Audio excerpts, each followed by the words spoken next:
সম্যক সম্বুদ্ধ বিরাগময় বুদ্ধির ধর্ম আর বিশুদ্ধ সর্বগুণে গুণান্বিত অনুত্তর পুণ্যক্ষেত্র বুদ্ধি শ্রাবক সঙ্গ এই ত্রিবিধ শ্রেষ্ঠ রত্নকে সর্বপ্রথমে স্মরণ করছি।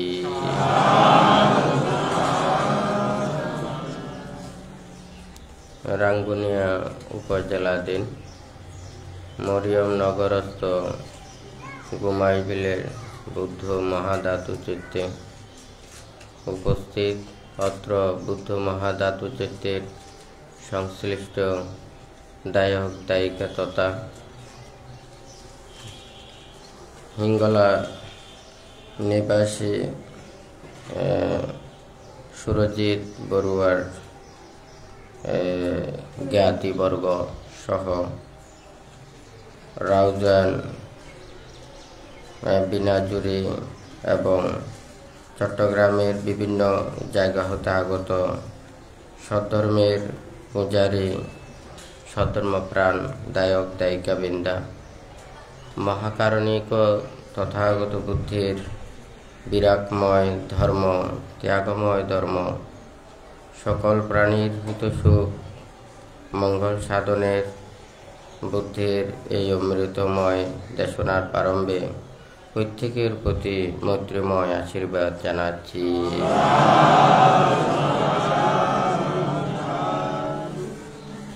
তো এখানে যারা সমাবেত হয়েছেন বামতে গত শুক্রবারে যে দেশনা প্রদান করেছেন সেটার আলোকে আরও বিস্তৃতভাবে সেই গাথাটি দেশনা প্রদান করবেন।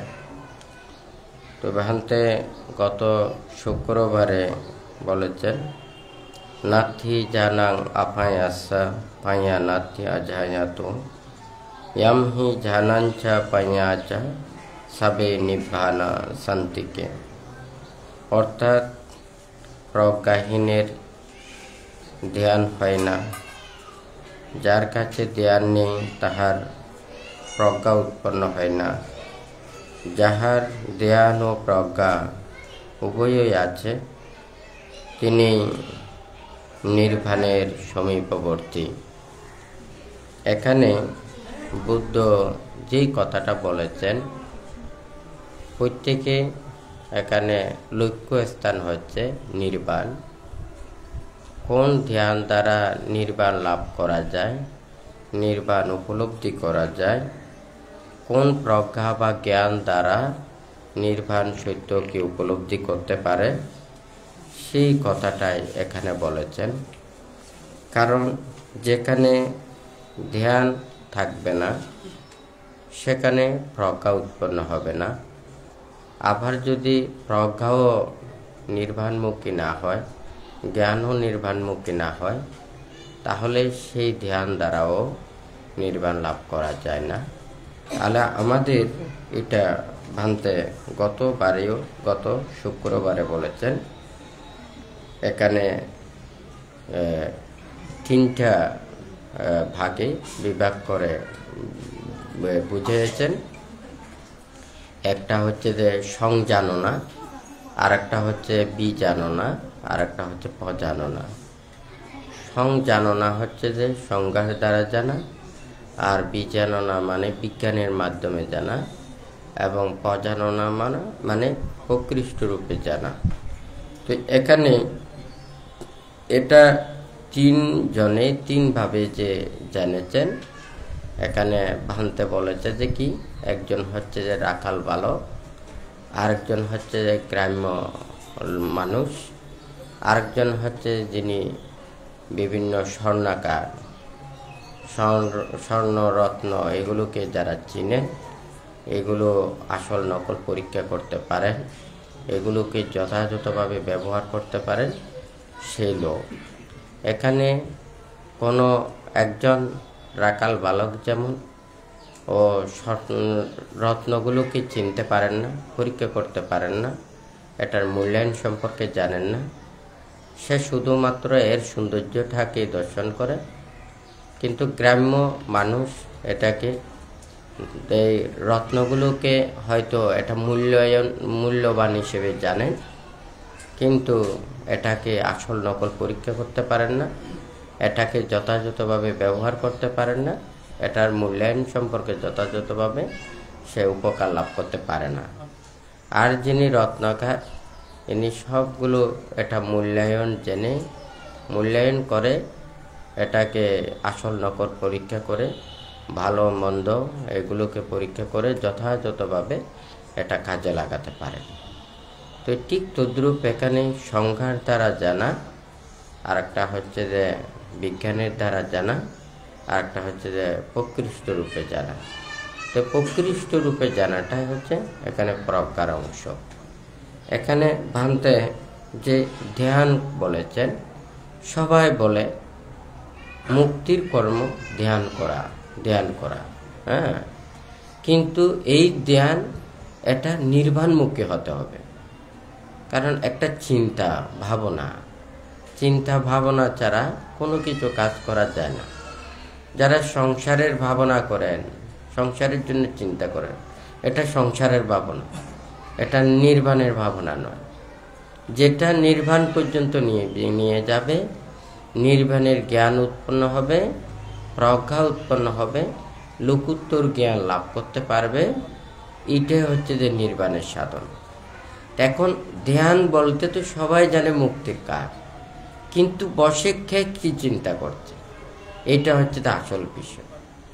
এটা যদি প্রজ্ঞা সমন্বিত যদি না হয়, এটা দ্বারা কোনোদিন একটা উৎকৃষ্ট ফসল পাওয়া যাবে না। এখানে মাটিতে ওখানে পানি দিলে গাছ উৎপন্ন হবে, বা ওখানে বীজ থাকলে, শিকড় থাকলে, কাণ্ড থাকলে, মূল থাকলে ওখান থেকে যেমন এটা ফুল ফল প্রদান করে বা এটা বৃদ্ধি প্রাপ্ত হয়। এটা যদি উৎকৃষ্ট ফলের বীজ, মূল কিংবা এটা চারা যদি না হয়, তাহলে এটা উৎকৃষ্ট ফল দিতে পারে না, উত্তম ফল দিতে পারে না। ঠিক তদ্রূপ যেটা ভাবনার মধ্যেও যেটা চিন্তা করা, শুধু মনটাকে স্থির করা, এটা হচ্ছে লৌকিক সম্মত ভাবনা। এটা দিয়ে সম্পূর্ণ প্রজ্ঞালাভ সম্ভব নয়। এটা শুধুমাত্র চিত্তটাকে স্থির করতে পারে। এটা যদি সম্যক দৃষ্টি প্রতিপন্ন হয়, তাহলে তারা এই পরমাত্মিক দৃষ্টিতে চিন্তা করে, লোকোত্তর এগুলো চিন্তা করে, নির্বাণমুখী সেই সত্য ভাবনাগুলো ভেবে সে প্রজ্ঞা লাভ করতে পারে। তাহলে আমাদের বুঝতে হবে সে কোন বিষয় নিয়ে এটা চিন্তা করতেছে। এটা যদি 37 প্রকার বুদ্ধিপক্ষীয় ধর্ম সমন্বিত হয়, নবলোকোত্তর ধর্ম সমন্বিত হয়, আর্য অষ্টাঙ্গিক মার্গ সমন্বিত হয় এবং চতুরার্য সত্য সমন্বিত হয়, তাহলে এই ধ্যান দ্বারা এটা দ্বারা প্রজ্ঞা উৎপন্ন হবে এবং এটা নির্বাণের কাছে আসতে পারবে। তাহলে সেই জন্য ভান্তে এখানে লিখেছেন, এটা নির্বাণ হচ্ছে যে লক্ষ্যস্থান, অর্থাৎ গন্তব্য জায়গাতে পৌঁছার একটা যে উদ্দেশ্য। তাহলে এটাকে এই লক্ষ্যস্থানে পৌঁছানোর জন্য আমাদের যে ধ্যান এখানে মনোযোগ সৃষ্টি করা, আর প্রজ্ঞাটা হচ্ছে জ্ঞান, যে জ্ঞান দ্বারা আমাদের নির্বাণ প্রাপ্ত ঘটাবে, নির্বাণের দিকে নিয়ে যাবে। যে মনোযোগ দ্বারা সেখানে আমাকে সহযোগিতা করবে, এইটাই হচ্ছে যে এখানে ধ্যান আর প্রজ্ঞা। আর এক ক্ষেত্রে এটা হচ্ছে যে চিন্তা এবং ভাবনা বলতে এটা ভাবা। আমরা হয়তো এখানে নানান প্রকারের, যেমন বুদ্ধানুস্মৃতি ভাবনা, ধর্মানুস্মৃতি ভাবনা, সংঘানুস্মৃতি ভাবনা। তো এখানে বুদ্ধ অনুস্মৃতি আর ভাবনা, অর্থাৎ বুদ্ধির গুণগুলোকে বারবার সেগুলো চিন্তা করে যেটা ভাবা, এটা হচ্ছে বুদ্ধানুস্মৃতি ভাবনা। তো বুদ্ধানুস্মৃতি ভাবনা করলে সেটা বুদ্ধের প্রতি শ্রদ্ধা বর্ধিত হবে। ধর্মানুস্মৃতি ভাবনা হলে ধর্মের প্রতি শ্রদ্ধা বর্ধিত হবে। সংঘানুস্মৃতি ভাবনা করলে সংঘের প্রতি শ্রদ্ধা বর্ধিত হবে। তাহলে এখানে কিন্তু বুদ্ধ 40 প্রকার সমত ভাবনা আমাদেরকে দিয়েছেন। হয়তো অনেকেই মনে করেন না, আমরা সমত ভাবনা নয়, আমরা শুধু বিদর্শন ভাবনা করব। বিদর্শন ভাবনা এটা অনিত্য, দুঃখ, অনাত্মা, নাম রূপ এগুলোকে জানা, পঞ্চস্কন্ধকে জানা, এই দেহের অনিত্যতা বিষয় নিয়ে এবং উদয় বিলয় এটাকে নিয়ে সবসময় নিজে অনাসক্ত চেতনা, অপ্রমত্ত চেতনা জাগ্রত করার জন্যই এটা ভাবনা। তাহলে এখানে 40 প্রকার সমত ভাবনার এটা আমাদের বৌদ্ধ যারা নির্বাণমুখী ওনাদের উদ্দেশ্যে বুদ্ধ দিয়েছেন। কারণ একটা নয় একটা দিয়ে আমাদের চিত্তকে এটা সমাধিস্থ করতে হবে। তাহলে এখানে যদি মনে করেন আমার কাছে বুদ্ধানুস্মৃতি ভাবনা নেই, অর্থাৎ আমি বুদ্ধকে বিশ্বাস করি না, বুদ্ধের প্রতি শ্রদ্ধা নয়, ধর্মের প্রতি শ্রদ্ধা নেই, সঙ্ঘের প্রতিও শ্রদ্ধা নেই, আমি নির্বাণ মুক্তি বিশ্বাস করি না, আমি পরকাল বিশ্বাস করি না, আমি কর্মফল বিশ্বাস করি না, আপনি ভাবনা করেন, তাহলে এই ভাবনার দ্বারা কোনোদিন মুক্তি লাভ করা সম্ভব নয়। কারণ এই ভাবনায় ওখানে নির্বাণ মুক্তির বীজ নেই, এখানে কোনো হেতু নেই, এখান থেকে কোনোদিন নির্বাণ মুক্তি লাভ করা যাবে না। কারণ এটা হেতু সমন্বিত হতে হবে। যেমন মনে করুন আপনারা অনেকে অসুখ বিসুখে ভোগেন, জটিল রোগে আক্রান্ত হয়, জটিল রোগে আক্রান্ত হলে ওখানে চিকিৎসা করে, হ্যাঁ, যেগুলো আমাদের ক্ষুদ্রানুক্ষুদ্র বিভিন্ন ধরনের জ্বর, সর্দি, বমি, কাশি বিভিন্ন ধরনের এগুলো হয় না, হয় নাকি না? অথচ অনেকজনের জটিল রোগে, ক্যান্সার রোগে আক্রান্ত হয়, কিডনিটা ড্যামেজ হয়ে গেছে, হ্যাঁ, তারপর হচ্ছে লাংসে বিভিন্ন ধরনের সমস্যা, হার্টে বিভিন্ন ধরনের সমস্যা। অথচ দেখা যায় উনি জটিল রোগে আক্রান্ত হয়ে, ক্যান্সার রোগে আক্রান্ত হয়ে উনি 5, 6, 7, 8, 9, 10 বছর পর্যন্ত আছেন, হয় নাকি না? কিন্তু আপনারা তো দেখেন মাঝে মধ্যে ডায়রিয়া হয়ে কয়েকদিন পরে মানুষ মারা যায়, হয় নাকি না? আবার দেখা যায় কলেরা হলে ছোট ছোট কোনো কিছু বমি বা অন্যান্য জ্বর কয়েকদিন হওয়ার পরে হঠাৎ মারা গেছে, হয় নাকি না? কিন্তু আমরা তো সবাইকে মনে করি, ক্যান্সারকে ভয় করি, জটিল রোগে আক্রান্ত এগুলোকে ভয় করি, কিন্তু ছোটোখাটো এগুলোকে আমরা গুরুত্ব দিই না। কিন্তু এই ছোট জিনিসও কিন্তু বিরাট আকার ধারণ করে, হয় নাকি না? তাহলে একটা ডায়রিয়া, কলেরা এবং এই বমি বিভিন্ন ধরনের এগুলো যেগুলো জ্বর, হ্যাঁ, তারপরে হচ্ছে যে ম্যালেরিয়া, এগুলোর কারণে এই ডেঙ্গু, আরো চিকনগুনিয়া, আরো কত কিছু, হয় নাকি না? অথচ ছোট ছোট এগুলো থেকে অনেক বিরাট আকার ধারণ করে। কিন্তু আমরা ওই যখন বড় বলি এটাকে আমরা গুরুত্ব দিই। তো এখানে যদি মনে করেন বুদ্ধানুস্মৃতি ভাবনা নেই, এখানে এই যে এই মানে 40 প্রকার সমত ভাবনায় উনি দক্ষ নয়, তাহলে উনি প্রজ্ঞা মানে বিদর্শন ভাবনা করলে এর কতটুকু পর্যন্ত এটা মানে লাভ করা যায়?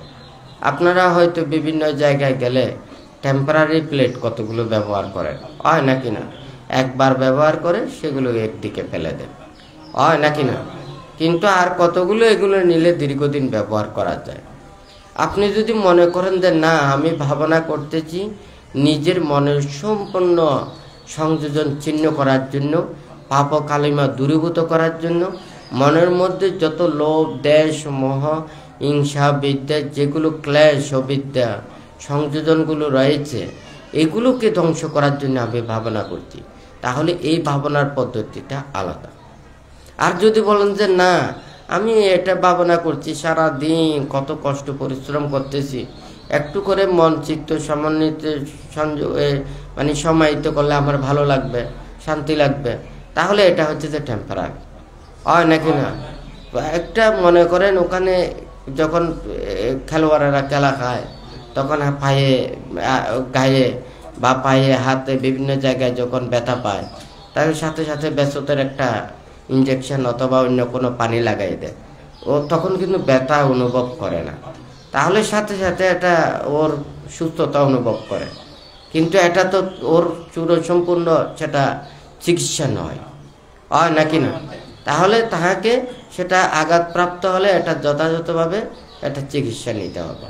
তা আমরা যদি এটাকে মনে করি আমি একটু করে শান্তি পেলাম, সুখ পেলাম, হ্যাঁ, স্বস্তি পেলাম, আমি অনেক কিছু লাভ করে ফেললাম, হ্যাঁ, এটার দ্বারা চিরমুক্তি নয়। যদি বলেন যে না, আপনি এই শান্তি লাভ করে আজীবন এই শান্তিতে থাকতে পারবেন, তাহলে কিছু লাভ করেছেন, কিন্তু এই শান্তিটা আপনার চিরস্থায়ী থাকবে না, সব কিছু অনিত্য।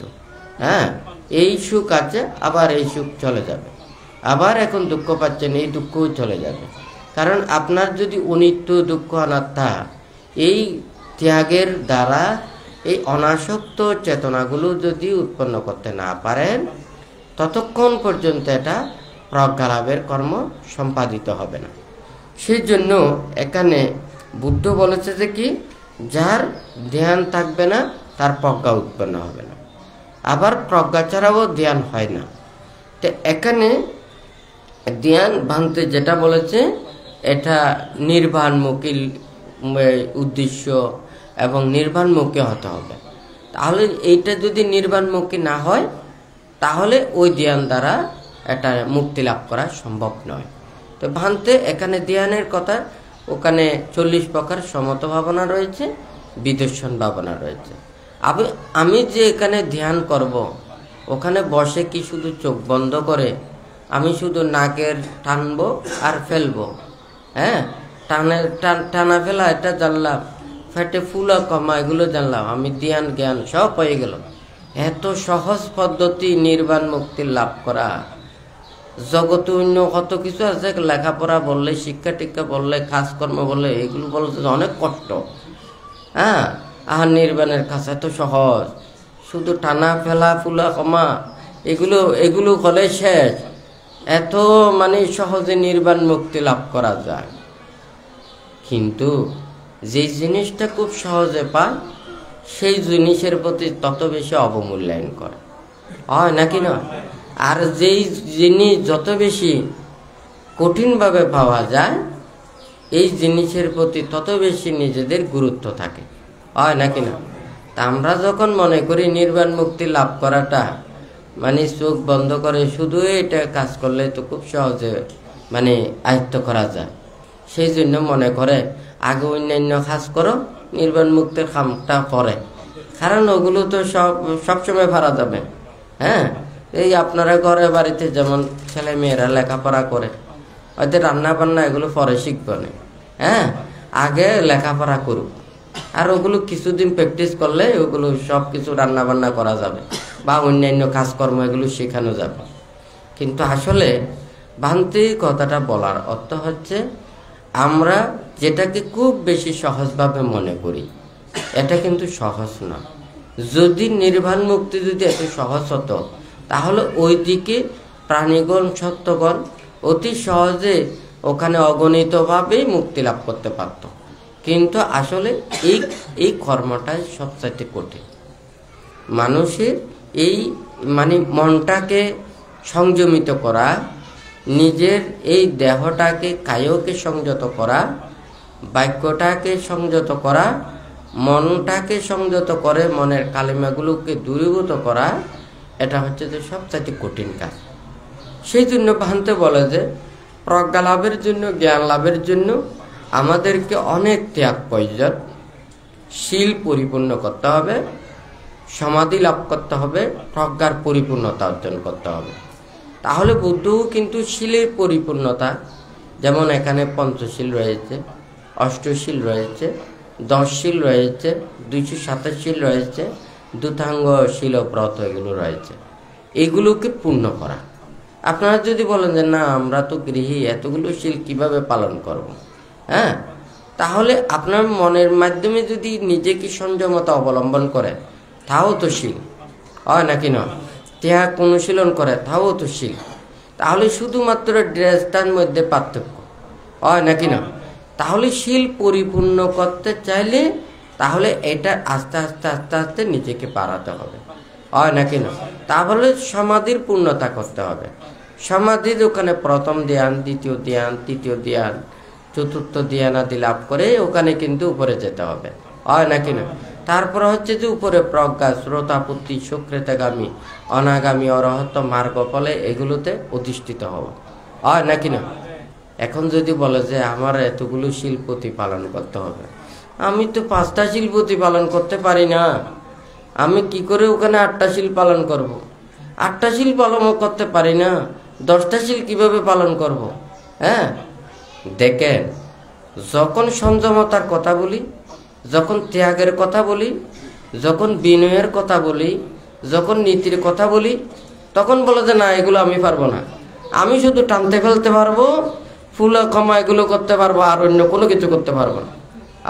নির্বাণ এত সহজ? হ্যাঁ, বুদ্ধ বলেছে যে কি, শিলের পরিপূর্ণতা, সমাধির পরিপূর্ণতা, তারপরে প্রজ্ঞার পরিপূর্ণতা, এর পর্যায়ে হচ্ছে যে নির্বাণ এবং মুক্তি, নাকি না? তবে এটাকে আয়ত্ত করতে হলে তাকে আস্তে আস্তে পর্যায়ক্রমে যেতে হবে। হ্যাঁ, তাহলে মানুষ যদি মনে করে যে আমি খুব সহজে লাভ করলাম, কিন্তু আসলে সেটা তো লাভ হলো না।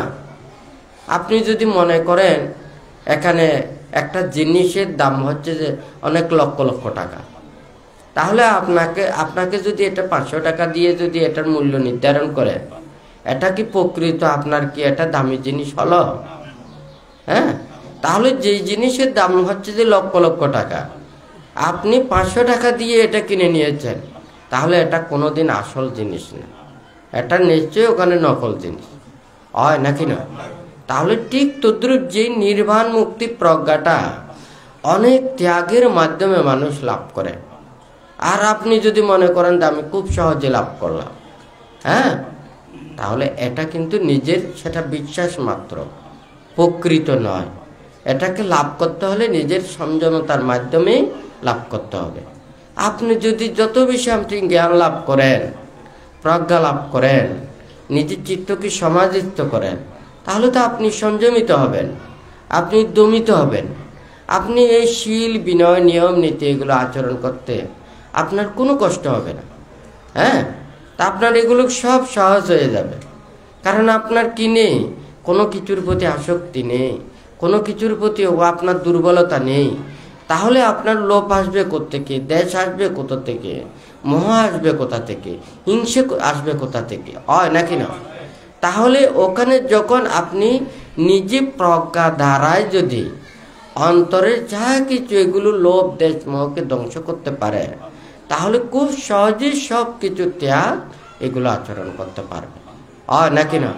কিন্তু যারা যদি মনে করে যে হয় এটা আমাদের টানা ফেলা, ফুলা কমা, আসলে প্রত্যেকেই এটাকে অবশ্যই রাখতে হবে নিজের চিত্তকে সমাধিস্থ করে রাখার জন্য। কিন্তু আমার শীলটা বড়, বিনয়টা বড়, নীতিটা বড়, আমার ভাবনাটা বড়। হ্যাঁ, যেমন মনে করেন, আমি একটা কথা বলি, একজন মানুষ আগামীকাল কাজ করবে, হ্যাঁ, কাজ করবে যে আগের দিন কোনো কিছুই প্রস্তুতি করে রাখে না, কিন্তু আরেকজন সব কিছু প্রস্তুতি করে রেখেছে। তারপরের দিন যখন কাজ করতে যাবে, কার কাজ পরিপূর্ণতা অর্জন হবে? যে আগে প্রস্তুতি করে রেখেছে সে কিন্তু কাজটা কমপ্লিট করতে পারবে, কিন্তু যার কাছে কোনো প্রস্তুতি নেই সে কিন্তু কোনো কাজ কমপ্লিট করতে পারবে না। কাজ করতে যখন গেছে, এই জিনিস আমার লাগতেছে, দেখা যাচ্ছে ওখানে নেই, এগুলো আনতে আনতে দিন শেষ, হয় নাকি না? কাজ করতে পারবে? যেমন মনে করেন তখন আপনি ধ্যানে বসেছেন, ধ্যানে বসার পরে এখন মনের মধ্যে একটার পর একটা উৎপন্ন হবে নাকি হবে না? লোভ উৎপন্ন হবে, দেশ উৎপন্ন হবে, মোহ উৎপন্ন হবে, সন্দেহ উৎপন্ন হবে। হ্যাঁ, তারপরে হচ্ছে যে নানান কিছু চিত্ত বিক্ষিপ্ত করে সব কিছু একটার পর একটা উৎপন্ন হবে, হয় নাকি?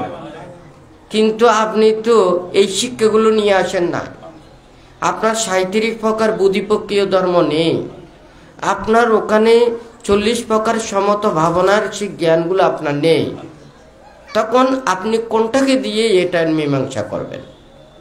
তখন আপনার উৎপন্ন হলো বুদ্ধের প্রতি অবিশ্বাস, কারণ আপনি বুদ্ধানুসৃতি ভাবনা করতে জানেন না, বুদ্ধর গুণগুলো ওগুলো শিক্ষা করেন নাই।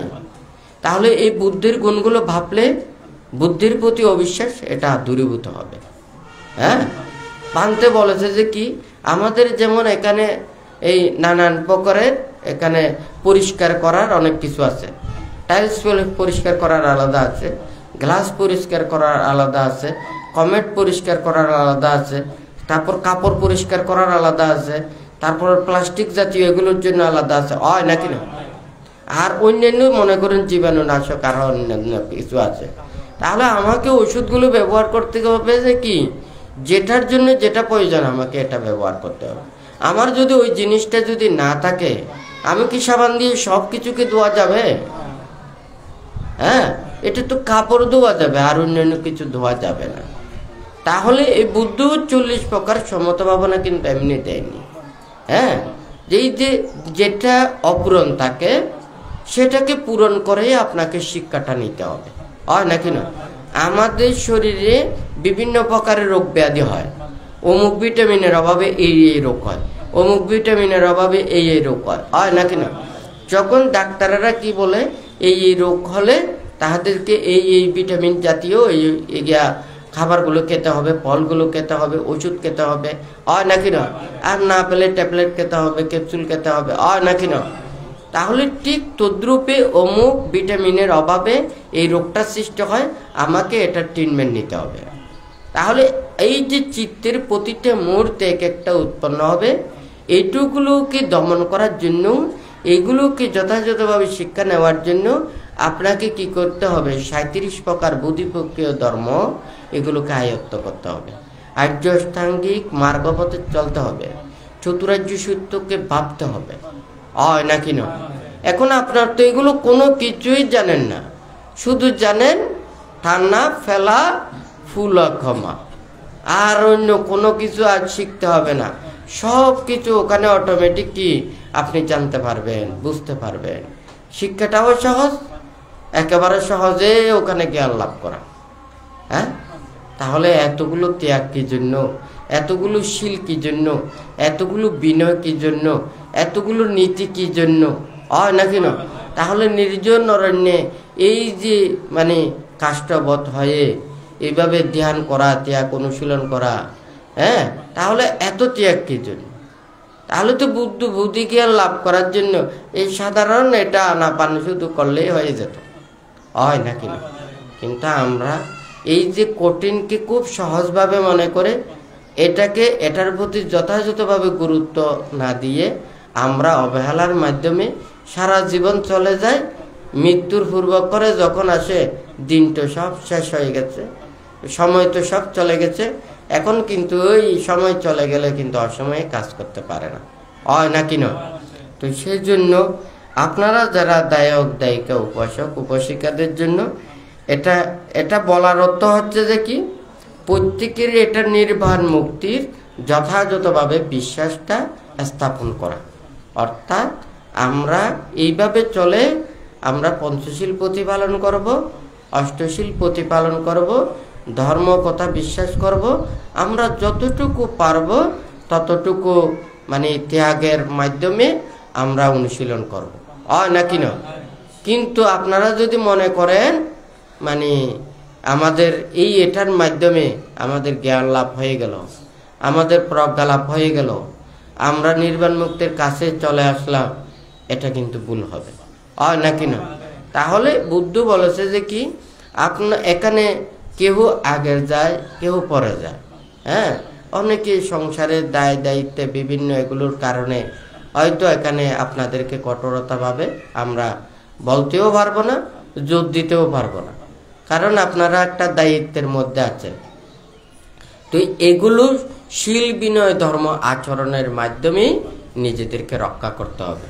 অর্থাৎ পঞ্চশীল প্রতিপালন করা, অষ্টশীল প্রতিপালন করা, আমাদের যারা ভিক্ষু সামন থাকে তাহাদেরকে চতুর্পত্য দিয়ে সেবা যত্ন করা, ধর্মকে বিশ্বাস করা, যথাসময়ে ধর্ম আচরণ করা, ধর্ম কথা বলা। হ্যাঁ, তো এই যে বুদ্ধ যা কিছু উপদেশাদি দিয়েছেন এগুলোকে যথাযথভাবে নিজেদেরকে মেনে চলতে হবে।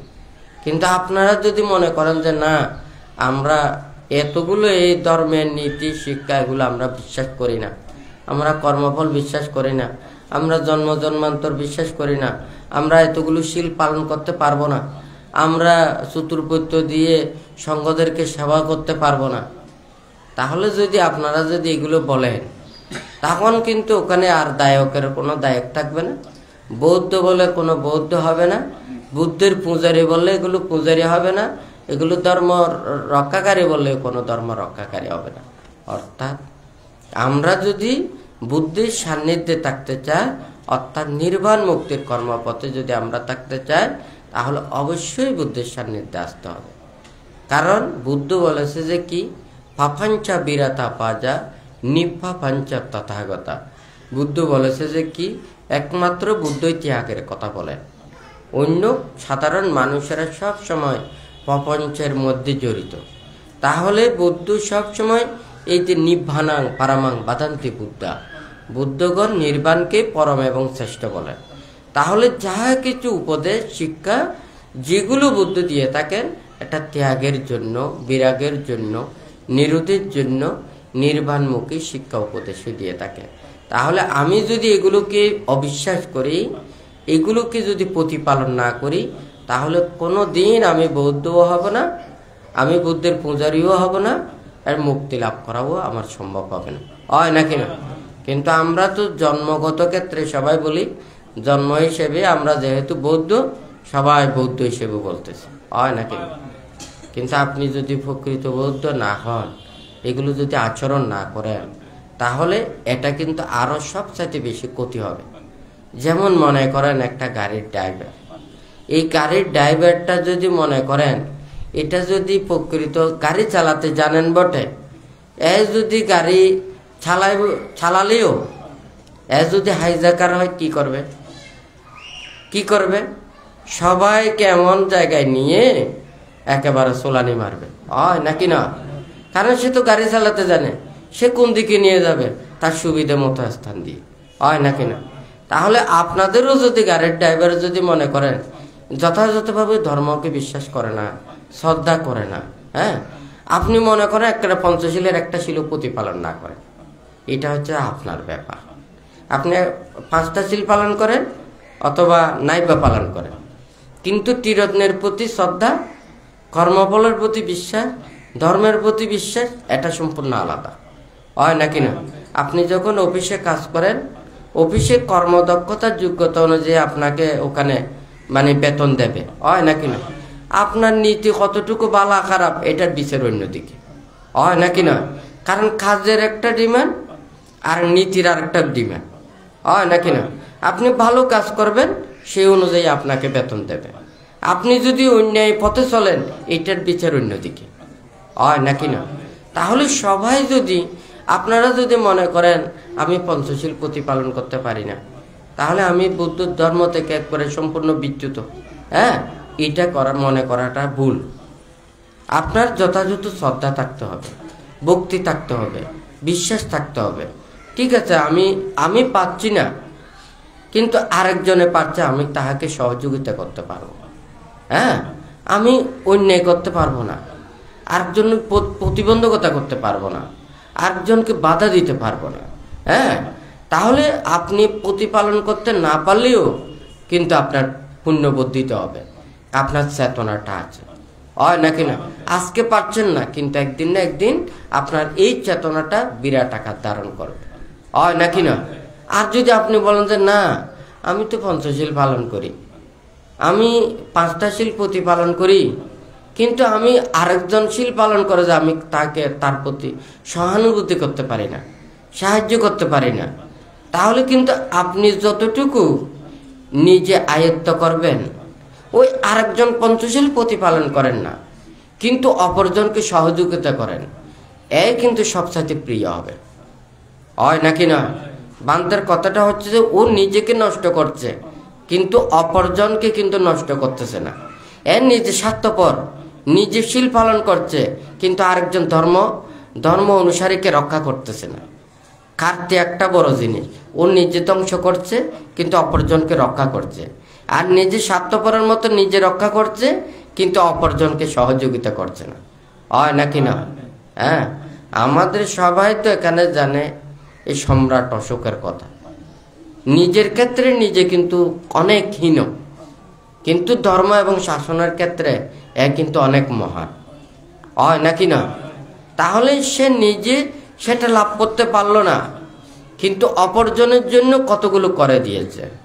তো এই একটা শ্রদ্ধা থাকলে, ভক্তি থাকলে, বিশ্বাস থাকলে সে কিন্তু পঞ্চশীল বা এটা প্রতিপালন করতে না পারলেও ধর্মের জন্য আপ্রাণ প্রচেষ্টা চালিয়ে যায়। তো সেই জন্য একটা হচ্ছে ব্যক্তিগত বিষয়, আর একটা হচ্ছে যে নিজের সামগ্রিক বিষয়।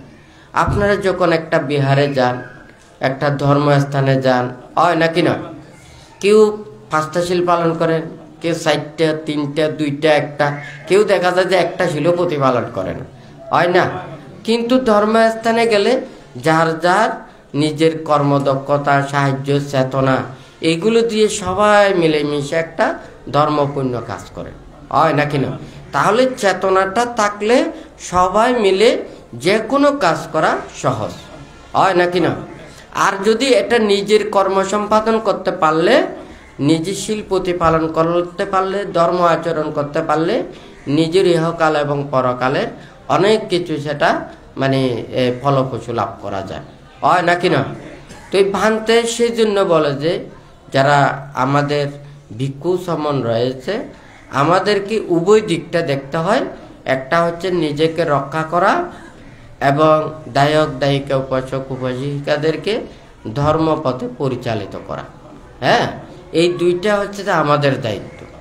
আর দায়ক দায়িকাদের দায়িত্ব হচ্ছে যে কি, ওনারা বুদ্ধের আদেশ নির্দেশ উপদেশগুলো প্রতিপালন করা এবং বুদ্ধের শিষ্য ভিক্ষু সংঘদেরকে চতুর্ভুজ দিকে সেবা যত্ন করা, ধর্মের শ্রীবৃদ্ধি সাধনের জন্য, এটা রক্ষার জন্য নিজের আপ্রাণ প্রচেষ্টা চালানো, হয় নাকি না? তাহলে দায়কেরা যদি দায়কের কর্তব্য প্রতিপালন করে এবং ভিক্ষু সমনও যদি ওনারা যদি নিজেদের প্রতি গুরুত্ব দিয়ে নিজেদেরকে যদি রক্ষা করে, তাহলে এই ভিক্ষু সমন, দায়ক দায়িকা এই চারি পরিষদের এখানে মানে সমন্বয়ে ধর্মের শ্রীবৃদ্ধি সাধিত হবে, হয় নাকি না? কিন্তু কেউ ওখানে ভিক্ষুরা চায়, দায়করা চায় না, দায়করা চায়, ভিক্ষুরা চায় না, তাহলে এটা দিয়ে কোনোদিন ধর্ম রক্ষা করা যাবে না। আর তাছাড়া মনে করেন যদি ভিক্ষু চায় কিন্তু দায়ক দায়িকা চায় না, তাহলে এটাও সম্ভব না। কারণ একটা গাড়ির ড্রাইভারে শুধু ওখানে গাড়িটা পৌঁছে দিতে পারবে, কিন্তু যাত্রী না উঠলে তাহলে ওই গাড়ি চলবে না, ড্রাইভারের কাজ চলবে না, হয় নাকি না? আর তাছাড়া ভান্তে সব সময় দায়ক দায়িকাদেরকে কি জন্য বলে? কারণ আমরা ভিক্ষু সামনেরা কোনো সংসার করে না, তাহলে কোনো যদি ভিক্ষু সামন হয়, দায়ক দায়িকা থেকে, সংসার থেকেই ওনারা আসে, হয় নাকি না? এখন দায়ক দায়িকারা যদি ধর্মকে বিশ্বাস করে, শ্রদ্ধা করে, ভক্তি করে, শিলবিনয় আচরণ করে, তাহলে ওনারা এই ধর্ম শিক্ষা, ধর্ম আচরণ, ধর্মের প্রতি শ্রদ্ধা এটা বর্ধিত হয়েই ওনারা একদিন সামন হবেন, হয় নাকি না? আর ধর্মের প্রতি শ্রদ্ধাটা যদি এটা না থাকে, তাহলে ওখানে যদি মনে করেন সামন হয়, তাহলে এটা দিয়ে আর কোনো কিছু হবে না। আপনারা তো হয়তো অনেকে ইন্ডিয়া গেছেন, হয় নাকি না? দেখা যায় আমাদের মতো এইগুলো পরে পরে ওখানে একটাতে বসে থাকে, হয় নাকি না? দেখতে তো দেখা যায় আমাদের বান্তেদের মতো, হয় নাকি না? ওখানে পুজো অর্চনা ওগুলো নিয়ে ওখানে সবার সংসার আছে, ওখানে সংসার আছে, এই খানিকক্ষণ ওগুলো পরে ওগুলো ফেলে দিয়ে ওখানে সংসার করে যায়। তো ওটা তো ধর্মকে রক্ষা করা নয়, এটা ধর্মকে ব্যবহার করা, হয় নাকি না? নিজের জীবনকে রক্ষা করার জন্য যদি ধর্মের আশ্রয় এইভাবে যদি হয়, তাহলে যদি এটার জন্য আপনারা যদি সংসার ত্যাগ করেন, তাহলে কোনোদিন ধর্ম রক্ষিত হবে না, আপনারাও রক্ষিত হবেন না, ধর্মও রক্ষিত হবেন না, যারাও ধর্মের কাছে আছে ধর্মজ্ঞান উৎপন্ন হবে না, হয় নাকি না? আর দায়ক দায়িকা, উপাসক উপাসিকারা যদি শীলবান হয়, ধার্মিক হয়, ধর্মের প্রতি শ্রদ্ধাশীল হয়, ওনারা শ্রদ্ধান্বিত হয়ে ওখানে কেউ কেউ সংসার ত্যাগ করে ভিক্ষু সমন হবেন, মুক্তির জন্য প্রচেষ্টা চালাবেন, এবং ধর্ম শ্রীবৃদ্ধির জন্য কাজ করবে, তাহলে এই ধর্ম রক্ষিত হবে, হয় নাকি না? তাহলে ওখানে যদি প্রাথমিক শিক্ষায় যদি গলত হয়, তাহলে উচ্চ শিক্ষায় কোনোদিন উপরে যেতে পারবে না। একটা বিল্ডিংয়ের ফাউন্ডেশন যদি ওখানে ঠিক না থাকে, তাহলে উপরে যতই উপরে তুলেন না কেন এগুলো ভেঙে পড়ে যাবে, হয় নাকি না? তাহলে আমাদের দায়ক দায়িকা, উপাসক উপাসিকারা যাহাতে ধর্ম পথে চলে, শীল প্রতিপালন করে, যদি ওনারা যদি যথাযথভাবে ধর্মজ্ঞান এটা উৎপন্ন করতে পারে, এটা আস্তে আস্তে আস্তে আস্তে একদিন না একদিন এটা ধর্মের জোয়ারটা শ্রীবৃদ্ধি হবে, হয় নাকি না? তো যাই হোক, এখানে পান্তে যে কথাটা এখানে বলেছেন ধ্যান, আর আরেকটা হচ্ছে যে প্রজ্ঞা। তো আমাদের কি যখন ধ্যানে বসবেন, তখন যে মনে নানান কিছু উৎপন্ন হবে, তখন এগুলোকে দূরীভূত করার জন্য আমাদের প্রয়োজন এই 37 প্রকার প্রতিপক্ষীয় ধর্ম। হ্যাঁ, তো ভান্তে তো ওখানে চতুরার্য সত্য সম্পর্কে দেশনা দিয়েছেন, তারপর আর্য অষ্টাঙ্গিক মার্গ সম্পর্কে দেশনা দিয়েছেন, সত্য বৈজ্ঞাঙ্গ সম্পর্কেও দেশনা দিয়েছেন। তো ভান্তে এগুলোতে এক একটাতে যেগুলো যদি ওনাদের এই জ্ঞানগুলো না থাকে, তাহলে সে কিভাবে চিত্তকে সমাধিস্থ করবে, এই নানান কিছু উৎপন্ন হলে এগুলোকে কিভাবে দূরীভূত করবে, এই শিক্ষাগুলোই আগে নিতে হবে। সেই জন্যই এগুলোকে প্রজ্ঞার কথাটা বলেছেন, অর্থাৎ প্রজ্ঞাহীনের ধ্যান হয় না। আর ওর যদি সেই নির্বাণমুখী শিক্ষা, এই জ্ঞান চর্চা এগুলো যদি না থাকে, তাহলে যখন সে ধ্যানে বসবে, তখন এটাকে যথাযথভাবে পরিপূর্ণতা আনয়ন করা সম্ভব নয়। আবার যদি মনে করেন এগুলো আছে, উনি ধ্যান করেন না, তাহলে এগুলো স্থির থাকবে না। একটা গাছটাকে সতেজ রাখে কিন্তু পানি, হ্যাঁ, কিন্তু এই পানিটা কিন্তু গাছটাকে বর্ধন করে আর সতেজ রাখে। কিন্তু আমি এই গাছটা কিন্তু খাবো না, আমি এখান থেকে ফলটা খাবো, হয় নাকি না?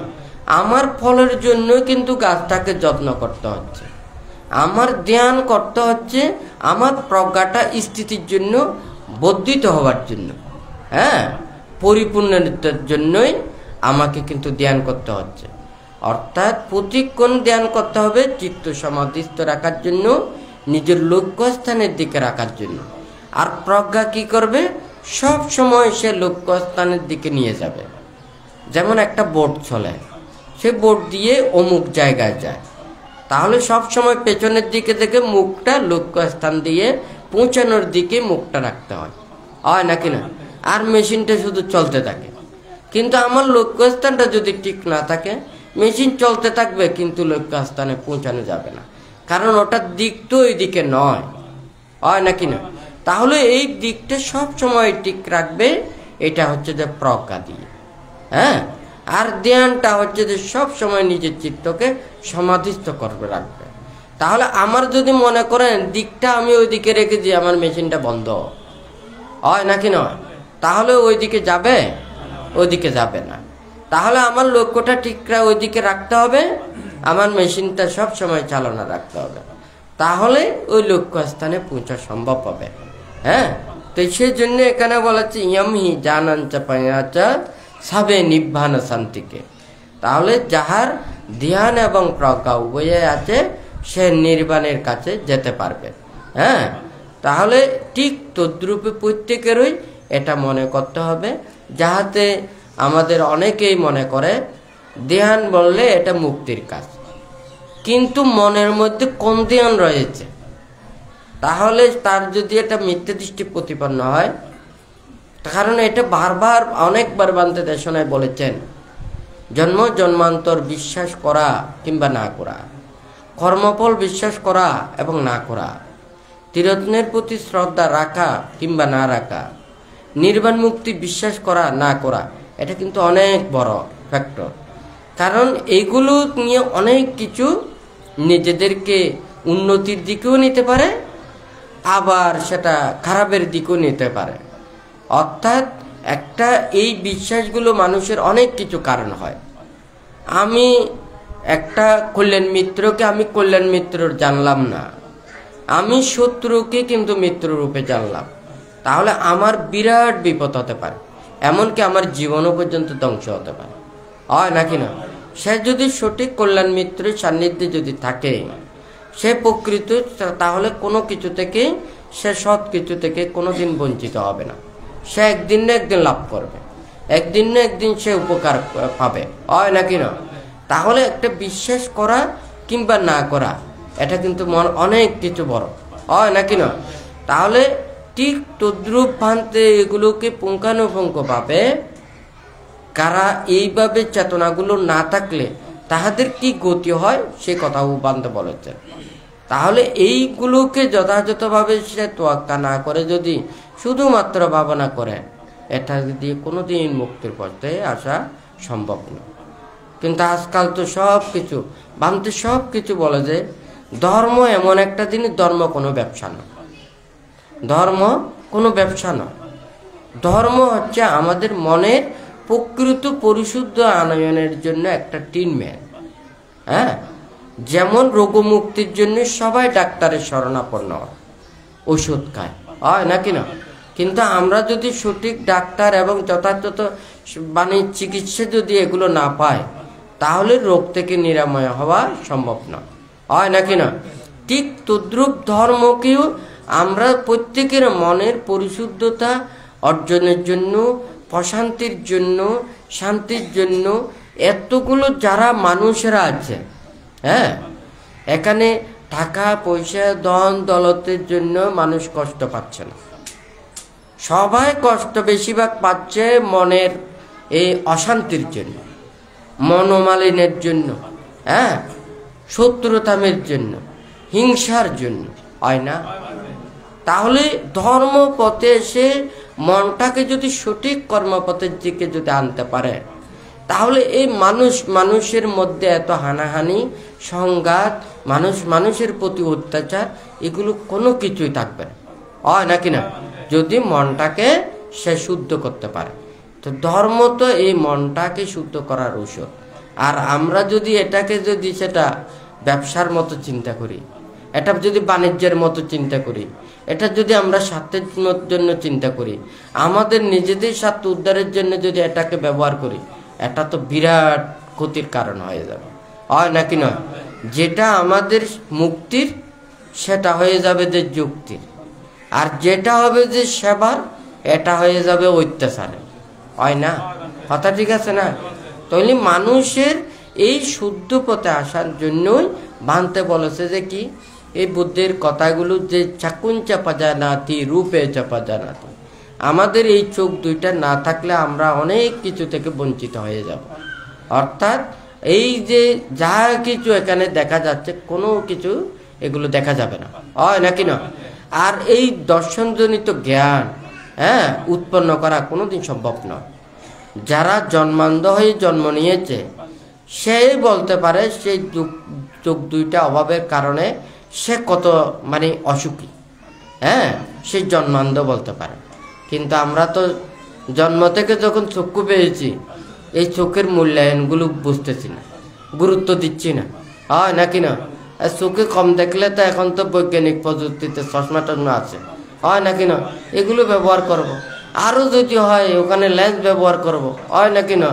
আরও যদি হয় আরেকটা চোখ লাগাই দেব, হয় নাকি না? কিন্তু আমরা এই যে এগুলো পাচ্ছি, সেই জন্য আমরা এগুলোর কদর বুঝছি না, হয় নাকি না? তাহলে এই চক্ষু না থাকলে আমাদের যেমন এই দর্শনের যা কিছু, এগুলো থেকে আমরা বঞ্চিত হব। ঠিক তদ্রূপ মনঞ্চা পাজা নাতি ধাম্মে চাপা নাতি, ধর্মকে উপলব্ধি করতে পারবো মনের দ্বারা। আমাদের সুন্দর মন না থাকলে, পরিশুদ্ধ মন না থাকলে, বিশুদ্ধ মন না হলে প্রকৃত ধর্ম সে দর্শন করতে পারবে না। তাহলে ধর্মকে দর্শন করার জন্য প্রয়োজন যার মনকে তত বেশি পরিষ্কার করা। যে যত বেশি মনের কালমিয়া দূরীভূত করতে পারবে, মনটাকে উদার করতে পারবে, মনের যে সংকীর্ণতাকে দূরীভূত করতে পারবে, সে তত বেশি ধর্মটাকে উপলব্ধি করতে পারবে, হয় নাকি না? তাহলে এই ধর্মটা হচ্ছে মনটাকে পরিষ্কার করার ওষুধ, হয় নাকি না? তো যত বেশি সঠিকভাবে ধর্ম আচরণ করে, অনুশীলন করে, ধর্ম শ্রবণ করে, আমরা যে যত বেশি শুদ্ধির পথে আনয়ন করতে পারবো তত বেশি আমরা মুক্তির পথে আসতে পারবো, হয় নাকি না? তো যাই হোক, আজকে যারা বিভিন্ন দানাদি কুশল কর্ম সম্পাদন করেছেন এবং বিভিন্ন জ্ঞাতিদের উদ্দেশ্যে আপনারা পুণ্য দান করেছেন এবং বিভিন্ন দূর দূরান্ত থেকে যারা সমবেত হয়েছেন, আপনাদের জ্ঞাতি বর্গ প্রত্যেকে যারা সমবেত হয়েছে, আপনারা প্রত্যেকে যাতে ধর্ম আচরণ করে, শীল প্রতিপালন করে এই দুর্লভ মানব জীবনকে যাতে সার্থকে রূপান্তরিত করতে পেরে যতদিন পর্যন্ত নির্বাণ সাক্ষাৎ করতে না পারেন ততদিন পর্যন্ত যাহাতে কল্যাণ মৃত্যুদের সান্নিধ্যে থেকে এইটি সম্যক দৃষ্টি পরায়ণ হয়ে আপনারা নির্বাণমুখী কর্মের মাধ্যমে যাহাতে অচিরেই সে নির্বাণ সাক্ষাৎ করতে পারেন, সেই ধারণা চেতনা আপনাদের মনের মধ্যে উৎপন্ন করে বুদ্ধ ধর্ম সংঘের কাছে আশীর্বাদ প্রার্থনা করে 3বার সাধুবাদ প্রদান করুন।